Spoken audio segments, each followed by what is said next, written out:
सब विद समझिए ऐसी दई मोहे शुद्ध, शास्त्रों आगो यूँ लिखिया धनी ले आवसी जागृत बुद्ध, धनी ले आवसी जागृत बुद्ध।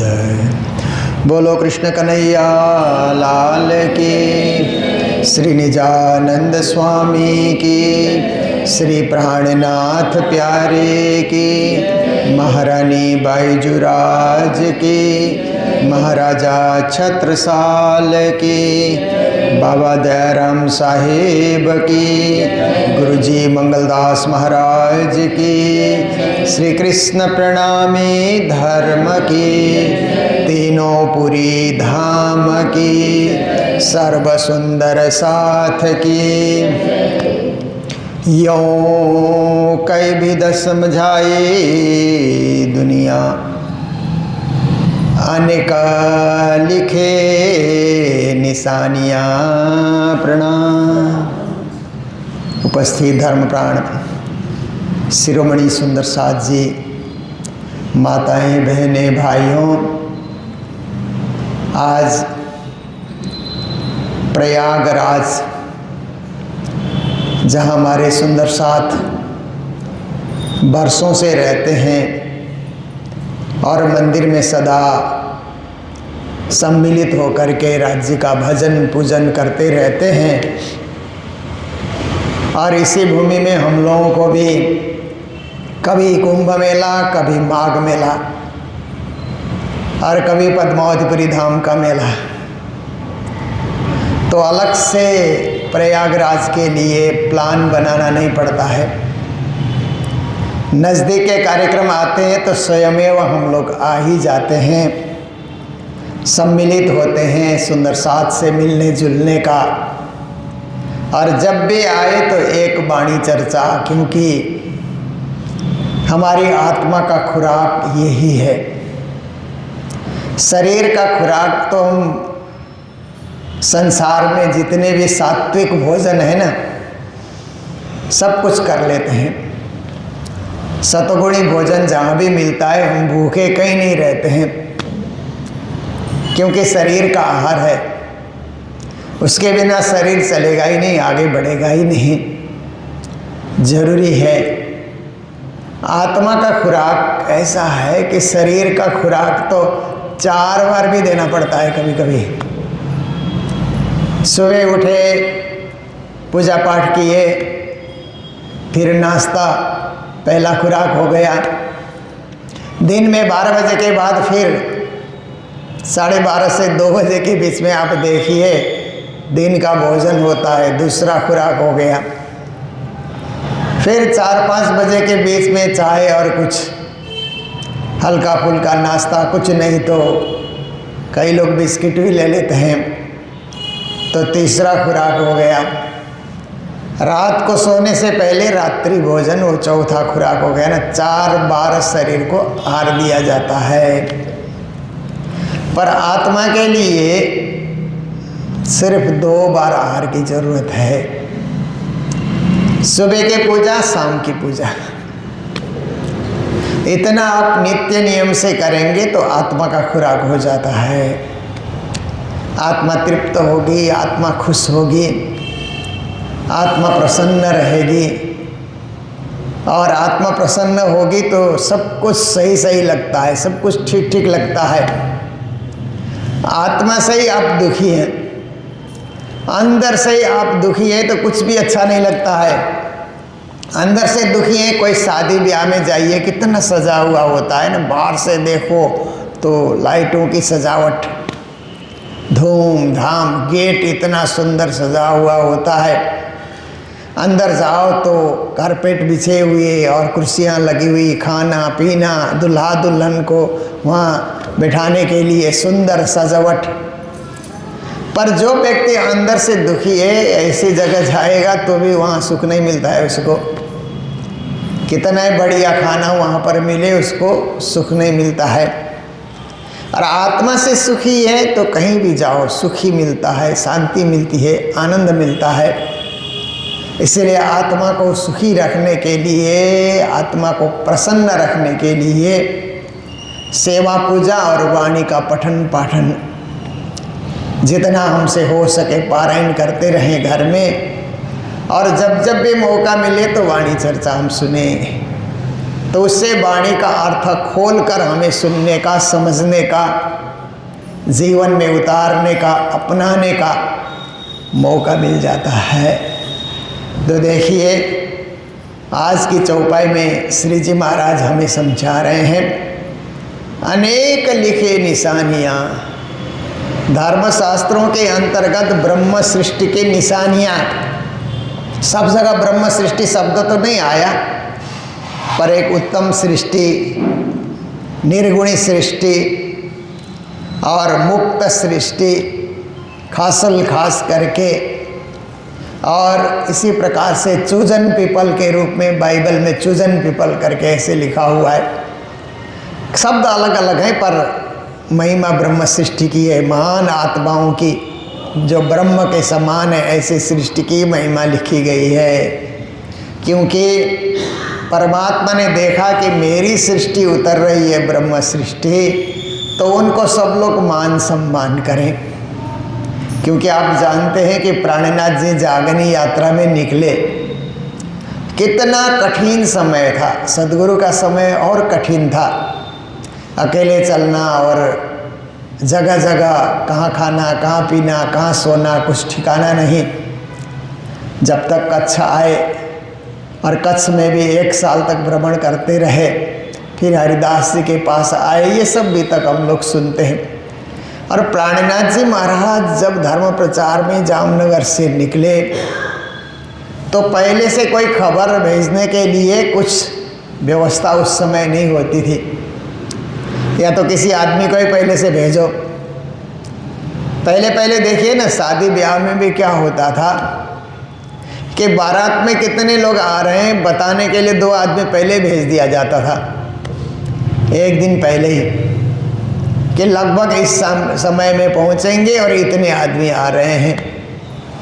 तो दुल्हन पक्ष वाले उतनी तैयारी कर लेते थे और जो पहले खबर लेके आता है उसका बड़ा मान सम्मान भी होता था, तुम खुश खबर ही लेकर के आए हो। तो प्राणीनाथ जी के समय में तो पहले भेजें तो किसको भेजें, सब सुंदर साथ की मंडली है, साथ ही चल रहे हैं, साथ चलना, श्री जी का साथ छोड़ना भी नहीं चाहते हैं। तो जहाँ पहुँचो, पहुँचने के बाद श्रद्धालु लोगों ने भोजन भी कराया, विश्राम करने की व्यवस्था भी की, सब जगह। केवल बीतक में एक पूर नाम की जगह में जब प्राणीनाथ जी आमेर से सांगानेर जा रहे थे तो पूर नाम की जगह में एक दुकानदार ने इतना ख्याल नहीं किया।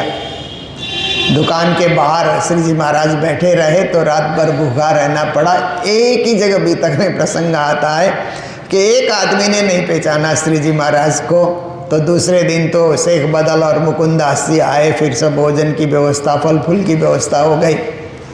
बाकी प्राणीनाथ जी 36 साल तक यात्रा करते रहे, कहीं भी उनको भूखा प्यासा रहना ही नहीं पड़ा। आगे आगे व्यवस्था है, श्रद्धालु लोग कोई फल ले करके, कोई सब्जियां ले करके, कोई अन्न इत्यादि ले करके, कोई मेवा मिष्टान्न ले करके स्वागत के लिए तैयार हैं।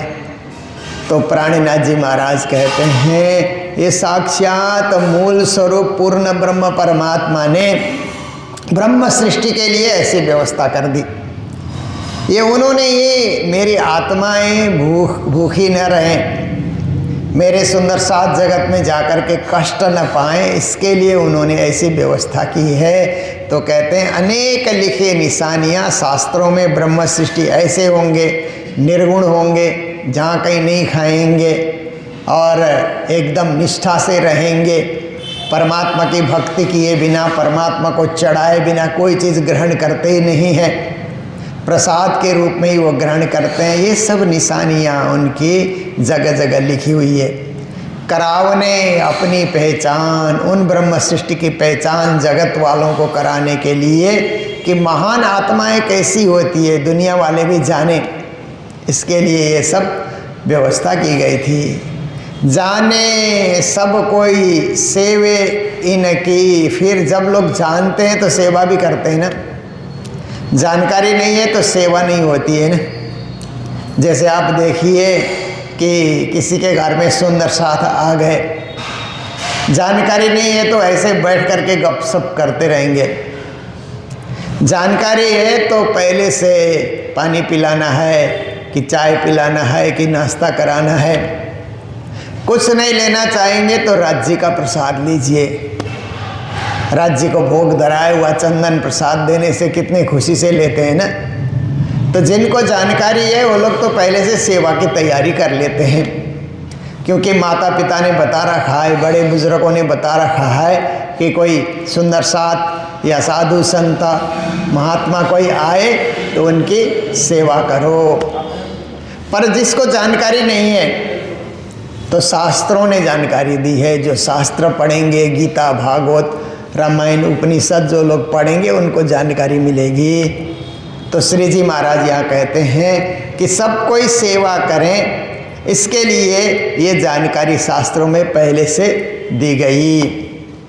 कई किए साख निशान, और कई कई जगह साक्षियाँ भी दी गई, कई कई जगह निशानियाँ भी, ऐसे उनके निशान होंगे, ऐसे चलेंगे, ऐसे बोलेंगे, ऐसे खाएंगे, ऐसे गाएंगे, ऐसे जो है उन लोगों की जो है चाल होगी, इस रीत से चलेंगे, उनकी रहनी ऐसी होगी, उनकी कथनी ऐसी होगी, उनकी करनी ऐसी होगी। देखिए कि सब कुछ राज्य ने ही व्यवस्था की।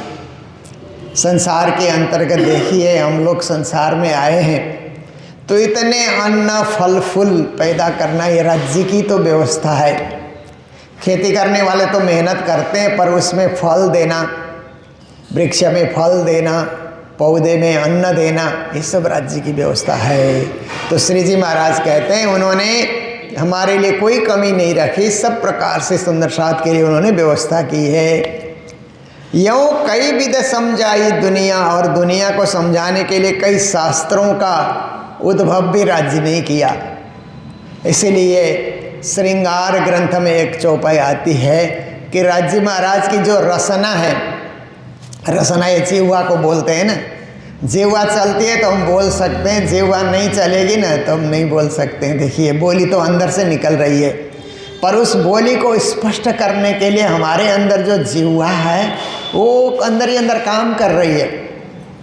कभी कभी हम लोग सोचते हैं कि इस जिह्वा का काम क्या होगा, तो ऐसा हमको लगता है कि हम जो खाते हैं तो इसको इधर उधर से दांत उसको अच्छी तरह चबाएं, इसीलिए अंदर से क्या है वो सेवा करती रहती है, धकेलने का, इधर उधर जो है अन्न खाया है तो पचाने के लिए दांत चबाते हैं। तो दांतों के सहयोग के लिए जिह्वा बनी है, ऐसा हम लोगों को लगता है साधारण ज्ञान से।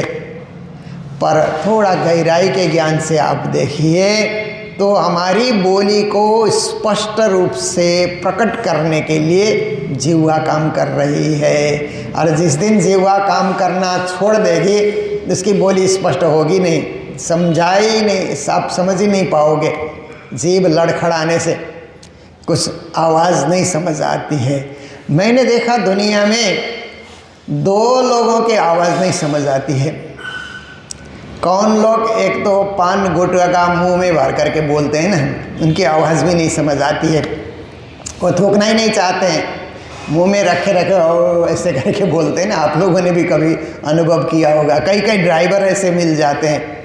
तो एक तो उनकी बोली नहीं समझ आती है, वो तो क्या है कि अपने आदत से लाचार हो गए, इसीलिए वो लोग बोल नहीं, उसको छोड़ना ही नहीं चाहते हैं, त्यागना नहीं चाहते हैं। पर एक ऐसे है कि कोई बीमारी आ जाए, बीमारी आने के बाद जीभ अब जो है लड़खड़ाने लगती है, बुढ़ापे में भी जीभ लड़खड़ाने लगती है। इसीलिए तो ज्ञानियों ने कहा, कहले श्री राज नाम हरि रसना, फिर अंत समय में हिली न हिली हरि रसना। आज तो हिल रही है तो राज्य का नाम ले ले, क्योंकि निज नाम जपने में भी जिह्वा काम करती है ना। जिह्वा थोड़ी थोड़ी जो है निज नाम के जपने में अंदर ही अंदर मदद कर रही होती है। तो कहते हैं अभी तू जप ले, फिर अंत समय में तू हिलेगी या नहीं हिलेगी कोई भरोसा नहीं है। जिंदगी का कोई भरोसा नहीं, अंग इंद्रियों का कोई भरोसा नहीं। इसीलिए आज ही आप जप करो, आज ही तप करो, आज ही साधना करो, आज ही परमात्मा प्राप्ति के लिए प्रयत्नशील बन करके रहो। तो यहाँ पर कहते हैं कि उन्होंने ब्रह्म सृष्टि की पहचान कराने के लिए कई ऐसी व्यवस्था राज्य महाराज ने खुद कराई है। यों कई विध समझाई दुनिया देने, हम पर ईमान इसका, दुनिया वाले ब्रह्म सृष्टि पे विश्वास रखें, प्रेम रखें, उनकी सेवा करें। इसके लिए राज्य ने सारी व्यवस्था दुनिया में बनाई है। धनी नाम खिताब दे अपनो, मुझे बैठाई कर हक का। फिर प्राणनाथ जी कहते हैं कि धनी श्री देवचंद्र जी, देखिए वाणी में धनी शब्द आता है ना, तो दो ही स्थान को समझना चाहिए। एक तो परमधाम, परमधाम में धाम धनी बैठे हैं, राज्य को धाम के धनी कहते हैं ना, इसलिए हम लोग श्री धाम के धनी की जय ऐसे जयकारा हम लोग लगाते हैं ना। तो धाम के धनी साक्षात राज्य महाराज हो गए। और धनी श्री देवचंद्र जी, धनी श्री देवचंद्र जी निजानंद जिन प्रकट करी संप्रदाय, तिन थे हम यह लखी हम द्वार पावे अबते। वाणी में यदि धनी शब्द आया है तो या तो राज्य के लिए या तो देवचंद्र जी महाराज के लिए। अब प्राणनाथ जी जब धनी बोलते हैं तो दोनों को श्रेय दे करके, एक तो साक्षात धामधनी ने ही ये कार्य किया, दूसरे धनी श्री देवचंद जी ने ये काम किया। धनी नाम खिताब दे अपनो, धनी देवचंद्र जी ने मुझ मेराज ठाकुर को भी महामती का नाम और खिताब पद दे करके, प्राणनाथ ये भी पद है और महामती भी पद है ना, ये तो अपना उनका नाम, जन्म का नाम तो मेराज ठाकुर था। परंतु जैसे जैसे जागनी लीला में आगे बढ़े तो उनको ही प्राणनाथ, प्राणों के नाथ, प्राणेश्वर, प्राण बल्लभ के रूप में, प्राण प्रिय के रूप में, प्राण प्रियतम के रूप में उनको लिया गया। और महामती क्या है कि महान बुद्धि के सागर, महान ज्ञान के सागर हैं। तो दोनों ही उनके लिए पद की तरह प्रयुक्त हुए हैं। इसलिए आप देखिए कि जैसे पद का जब प्रयोग आता है ना, तो विद्वान लोग श्री और जी नहीं लगाते हैं। पद इतना बड़ा होता है, इतना काफ़ी होता है पद कि महामती जैसे हम लोग विद्वत गोष्ठी में जाते हैं। मैं अभी कल भी एक विद्वत गोष्ठी में पहुंच रहा हूं। महाराजा छत्रसाल बुंदेलखंड यूनिवर्सिटी जो छतरपुर में है, उसमें एक सेमिनार है, तो मुझे भी आधा घंटा वहां पर कुछ अद्वैत प्राणनाथ जी के अद्वैत सिद्धांत पे कुछ बोलने के लिए उन्होंने मौका दिया है। तो जितने भी विद्वान ऐसे सेमिनार में गोष्ठियों में आते हैं तो महामती प्राणनाथ कहते हैं। तो सुनने वाले श्रोता सुंदर साथ को लगता है कि कम से कम जी तो बोलना चाहिए। जी बोलते ही नहीं ये लोग, सीधा महामती प्राणनाथ ने ऐसा किया, महामती प्राणनाथ जी ने ये शिक्षा दी, ये उन्होंने बताया, ऐसा करके वो लोग बड़ी देर तक प्रवचन करते ही रहते हैं। पर वास्तव में जो साहित्य की दृष्टि से आप देखेंगे तो महामती पद ही इतना बड़ा है कि उसको और सजाने की ज़रूरत ही नहीं है, और प्राणनाथ पद भी इतना बड़ा है कि उसको और सजाने की ज़रूरत ही नहीं है। जैसे पत्नी अपने पति को मेरे प्राणनाथ बोलेगी तो जी नहीं बोलती है वहाँ, क्योंकि वो प्राणनाथ में ही बात खत्म हो जाती है ना, प्राणेश्वर वो हो गए तो और क्या उसको सम्मान देना। जैसे आप देखिए राष्ट्रपति है तो श्री राष्ट्रपति जी ऐसा नहीं बोला जाता है। वो राष्ट्रपति पद ही इतना बड़ा पद है कि उसको कुछ और बड़ा चढ़ा के और बड़ा करने की कोई ज़रूरत नहीं है। तो राष्ट्रपति ऐसा आपने बोल दिया, सभापति हो गया। पर कुछ लोग भावुक होते हैं तो जी भी लगा देते हैं, वो तो भावना की बात है, पर नहीं लगाए तो भी उनमें कोई कमी आने वाली नहीं है। प्राणनाथ जी में, महामती में कभी कोई कमी आने वाली बात है नहीं। तो कहते हैं कि धनी ने मुझे ये प्राणनाथ का पद दे करके, महामती के ये जो है ना उन्होंने प्रतिभा दे करके मुझे उन्होंने बैठाया। तो कहते हैं कि धनी नाम खिताब दे अपनो, धनी ने अपना ही नाम, अपना ही पद, सद्गुरु का पद भी मुझे दे दिया, और ये ब्रह्म सृष्टि जगाने का दायित्व भी मुझे उन्होंने समझाया। मुझे बैठाई कर हक, मेरे कोई हक मतलब परमात्मा बना करके, मेरे कोई स्वामी बना करके उन्होंने बैठा दिया। इसलिए सुंदर साथ प्राणनाथ जी को ही राज्य के रूप में देखने लगे ना। तो पद्मावतीपुरी धाम में आप देखिए, जब प्राणनाथ जी महाराज की अष्टप्रहर की सेवा हुई तो वहाँ राजश्यामा का अलग से सिंहासन नहीं बनाया गया। प्राणनाथ जी राज्य और बाईजू राजी माँ श्यामा महारानी। देखिए सारे प्रणामी मंदिरों में जाइए, 800 जगह हमारे प्रणामी मंदिर हैं। नौतनपुरी जाइए तो राजश्यामा का जो जुगल जोड़ी का आप दर्शन कर सकते हैं। महामंगलपुरी जाइए, जुगल जोड़ी के आप दर्शन करते हैं। सारे और परमहंस पीठों में जाइए, तीर्थों में जाइए, जुगल जोड़ी के आप दर्शन कर सकते हैं। पद्मावतीपुरी धाम पन्ना जाते हैं तो गुबड़ जी में प्राणनाथ जी बैठे हैं, बंगला जी में भी प्राणनाथ जी का स्वरूप है। महारानी मंदिर में महारानी जी, वहाँ जुगल स्वरूप की पूजा नहीं है। तो कभी कभी सुंदर साथ प्रश्न करते हैं कि और सब जगह तो हम जुगल जोड़ी को देख रहे हैं, यहाँ क्यों नहीं, ऐसा भी लगता है। पर वहाँ प्राणनाथ जी ही राज्य के स्वरूप में विराजे, पन्ना में हकी स्वरूप बन करके, और फिर महारानी बाईजूराज ही श्यामा स्वरूप बन करके लीला करते रहे।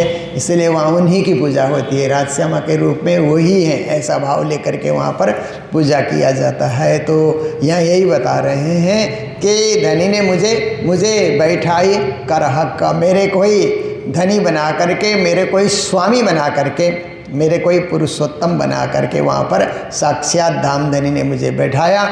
साक्षात सद्गुरु का भी यही मुझे आदेश हुआ। कई दिन सुनाई मुझको, और देवचंद्र जी महाराज ने प्राणनाथ जी को मेराज ठाकुर के रूप में जब दर्शनों के लिए गए तो कई दिन तक साथ में बिठा करके परमधाम की वाणी सुनाई। 13 साल तक गुरु चरणों में जाना और परमधाम की वाणी सुनना, उपदेश सुनना, सेवा में संलग्न रहना, भजन कीर्तन जो भी सद्गुरु महाराज कराते हैं, उत्सव इत्यादि मनाते हैं, सब में सहभागी बनना। तो कहते हैं कि कई दिनों तक उन्होंने मुझे ज्ञान चर्चा सुनाई। श्रीमुख की चर्चा अपने देवचंद्र जी महाराज के मुख को ये श्रीमुख करके ऐसे यहाँ श्री शब्द इसलिए लगाया क्योंकि अब और यहाँ श्री की शोभा की ज़रूरत यहाँ पड़ी, क्योंकि मुख शब्द साधारण होता है ना, मुख तो सबके पास है ना, ये कोई बहुत बड़ी बात नहीं कि जो जन्मा मुख लेकर के जन्म लेता है, चाहे जानवर हो चाहे इंसान हो, कीड़े मकोड़े हो, मुख सबके पास है। अब इस मुख को बड़ा बनाने के लिए श्रीमुख, श्रीमुख उसको कहा जाता है कि जिसके मुख से प्रवचन, वाणी और ब्रह्म ज्ञान, ब्रह्म तत्व का उपदेश जिसके मुख से निकलता है उसको श्रीमुख कहा जाता है। श्री शोभा से, श्री ऐश्वर्य से युक्त, क्या है, ऐश्वर्य से परिपूर्ण मुखारविंद, मात्र मुख भी नहीं कहा जाएगा, मुख श्रीमुख कहा, पर ऐसे मुखारविंद भी कहा जाता है। अरविंद की तरह उनका मुख, कमल की तरह मुख कमल भी कहा जाता है ना, हस्त कमल, चरण कमल, देखिए कैसी शोभा है ना।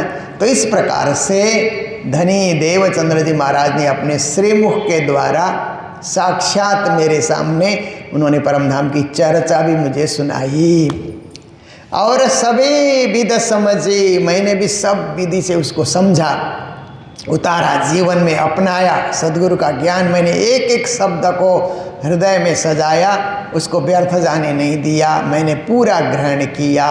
और पर लग्या न कलेजे घा, कहते हैं जब तब सद्गुरु महाराज थे तो कलेजे में घाव, कलेजे में घाव लगने का मतलब है दर्द पैदा होना, हृदय में एक दर्द पैदा होना कि धनी जी के लिए हम एक दर्दी बन करके, मेरे धनी, मेरे पिया, मेरे स्वामी, ऐसा करके हृदय में दर्द उत्पन्न होना। जैसे कभी कभी माँ बाप बूढ़े होते हैं तो मन में एक दर्द उत्पन्न होता है ना, वृद्ध हो रहे हैं, कौन सेवा करेगा, नहीं करेगा, दुख पाएंगे, ऐसे करके एक दर्द उत्पन्न होता है ना। और अपने लड़के बच्चे परदेश जाते हैं तो भी दर्द उत्पन्न होता है, खाया कि नहीं खाया, सोया कि नहीं सोया, क्या कर रहा है। तो ऐसे ही हमारे धनी, धाम के धनी पूर्ण ब्रह्म परमात्मा के प्रति उनकी सेवा हमसे नहीं हो रही है, उनकी भक्ति नहीं हो रही है, उनको हम याद नहीं कर पा रहे हैं। उन्होंने हमें सब कुछ दिया, हम उनको याद भी नहीं कर पा रहे हैं। ऐसे दिल में दर्द प्रकट होना चाहिए। तो श्री जी महाराज कहते हैं कि सद्गुरु के सामने मेरे दिल में दर्द पैदा नहीं हुआ, क्योंकि वो स्वयं मौजूद थे, स्वयं मौजूद होकर के ज्ञान सुना रहे थे, तो दर्द होने की बात ही। जब गए छोड़ करके, जब उनका धाम गमन हुआ तब दर्द पैदा हुआ। और वही करती फिरूं और करूं, हाय हाय न पियो जी बिछुआ, क्यों सहूँ जीवरा टूक टूक होए न जाए, पुकार चले मेरे पियो जी, मैं तो माई में उलझी अरे। ऐसे कई चौपाइयाँ जो प्रकाश हिंदी में, प्रकाश गुजराती में आप पढ़ते हैं, लगभग 20 प्रकरण हैं। प्राणनाथ जी ने सद्गुरु के लिए दर्द दिल में प्रकट किया, तो वो दर्द ने भी दीवानगी लाई, दर्द देवे दीवानगी कहते हैं ना, उस दर्द ने भी मेरे में एक दीवानापन ला दिया कि मैं सद्गुरुमय बन गया, धनीमय बन गया, धाम धनीमय मय बन गया। ये सब उनकी कृपा से ही संभव हुआ है। तो उस समय कलेजे में घाव नहीं लगने से भी अब वो चोट जो है, मुझे सुंदर साथ को जगाने के लिए सद्गुरु जैसे तत्पर रहते थे, ऐसी तत्परता मेरे अंतर्गत प्रकट कर रहा है वो दर्द। यही धनी की कृपा है, यही उनकी मेहरबानगी है।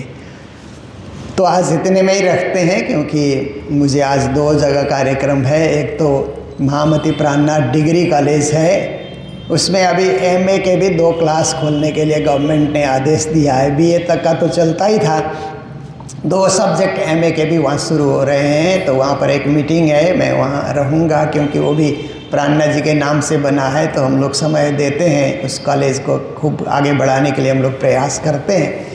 और उसके बाद फिर रात्रि को छतरपुर पहुँचेंगे। तो कल वहाँ पर 10 बजे से करीब 1 बजे तक वो सेमिनार तो 2 दिन का है, पर मुझे एक सेमिनार के एक पक्ष में प्रवचन देने के लिए उन्होंने आग्रह किया है। और हम लोग महामती प्राणनाथ जी के नाम से, प्राणनाथ मिशन से महामती प्राणनाथ पुरस्कार भी प्रदान करते हैं। तो उसी यूनिवर्सिटी में दर्शन विभाग के जो अध्यक्ष हैं डॉक्टर जयप्रकाश साक्य जी को हम लोग महामती प्राणनाथ पुरस्कार भी प्रदान कर रहे हैं। जो प्रोफेसर लोग प्राणनाथ जी के इस वाणी में और प्राणी साहित्य में अच्छा योगदान देते हैं उनको महामती प्राणनाथ पुरस्कार से हम लोग सम्मानित करते हैं। तो ये कार्य भी वहाँ पर होगा। फिर सतना पन्ना धाम के दर्शन करते हुए सतना में वहाँ मंदिर में भी एक अखंड पारायण है, वहाँ पर भी मुझे पारायण शुरू करने के लिए कहा है। तो परसों रात्रि यहाँ करके फिर प्रस्थान होंगे। फिर ये माघ मेला जल्दी आ रहा है, उसमें भी यहाँ दर्शन करने के लिए आप सबके भी जाने का कार्यक्रम जरूर बनाएंगे। और लास्ट कुंभ मेले में तो बहुत सुंदर 7 कुंभ पंडाल तक जाने के लिए भी व्यवस्था नहीं हो पाई, क्योंकि ऐसे घुमा घुमा के भेजते थे। तो इस बार फिर आप लोग कार्यक्रम बनाएंगे। 4 हफ्ते मिलते हैं तो 4 हफ्ते में आप लोग कार्यक्रम बनाएंगे। इसी के साथ अभी की चर्चा को विराम दे रहे हैं। बोलो सतगुरु महाराज की, श्री प्राणनाथ प्यारे की, सर्व सुंदर साथ की। कई दिन सुनाए मुझको श्री मुख की चर्चा, और सबे विधा समझी, पर लग्या न कलेजे घाव, पर लग्या न कलेजे घाय। बोलो श्री प्राणनाथ प्यारे की, श्री धाम के धनी की प्रणाम। पिया तुम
खबर जो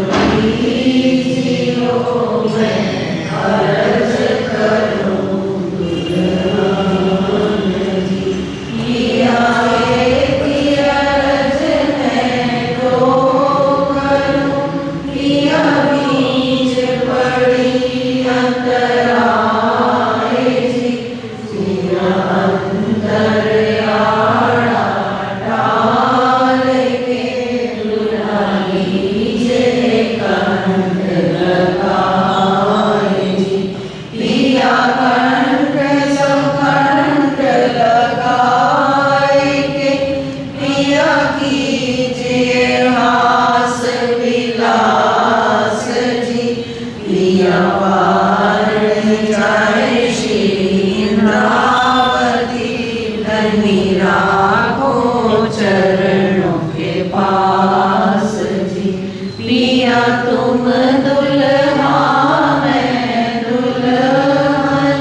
जैसी तुम जिन करो मेरा तरफ तरफ जीव। श्री प्राणनाथ प्यारे की जय, सतगुरु महाराज की जय।